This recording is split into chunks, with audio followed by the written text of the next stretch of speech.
స్తోత్రాలయ మోకరించాలి, ప్రతి ఒక్కరు కూడా మోకరించాలి. ఇంకా దిక్కులు చూస్తున్నారు చాలా మంది కూడా. ఇది హాల్ కాదండి, గమనించాలి. దేవుని మీద భయభక్తులు కలిగి మనం నివసించాలి. ఈ ప్రవర్తనని జాగ్రత్త పరుచుకోవాలి.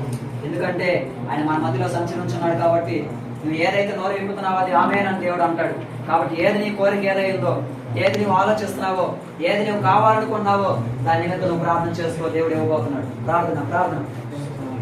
అయ్యా, నువ్వు నాతో మాట్లాడేవు తండ్రి, నీకు స్తోత్రాలయ్యా. నీకు సమస్తము సాధ్యమే తండ్రి. దేవుడికి సమస్తము సాధ్యమని వాక్యం సెలవిచ్చున్నావు తండ్రి, నీకు స్తోత్రమయ్యా. అలాగే మొదటి మాట వచ్చేసరికి తండ్రి, యెహోవాను నేనే సమస్తము జరిగించువాడన్న నీ వాక్యం సెలవిచ్చున్నావయ్యా తండ్రి. అయ్యా, నీవు ఒక్కడివే సమస్తము సాధ్యం చేయగలిగిన దేవుడు అయ్యా. అయ్యా, దేవునికి సమస్తము సాధ్యమే అనే టాపిక్ అంశంతో నువ్వు నాతో మాట్లాడేవయ్యా. దేవునికి సమస్తము సాధ్యమని సెలవిచ్చావు. నిజమేనయ్యా, నీకు అసాధ్యం అంటే ఏది లేదు తండ్రి, నీకు సమస్తము సాధ్యమయ్యా.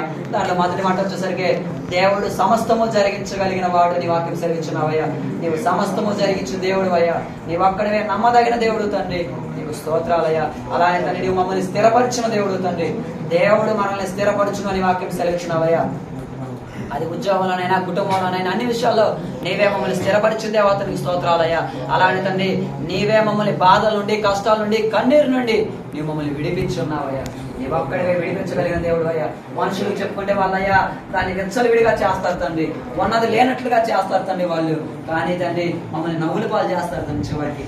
కానీ నీవు ఒక్కడివే బాధలను విడిపిస్తావయ్యా, మమ్మల్ని స్థిరపరుస్తావయ్యా. మమ్మల్ని మా పట్ల నువ్వు సమస్తము జరిగిస్తావు తండ్రి.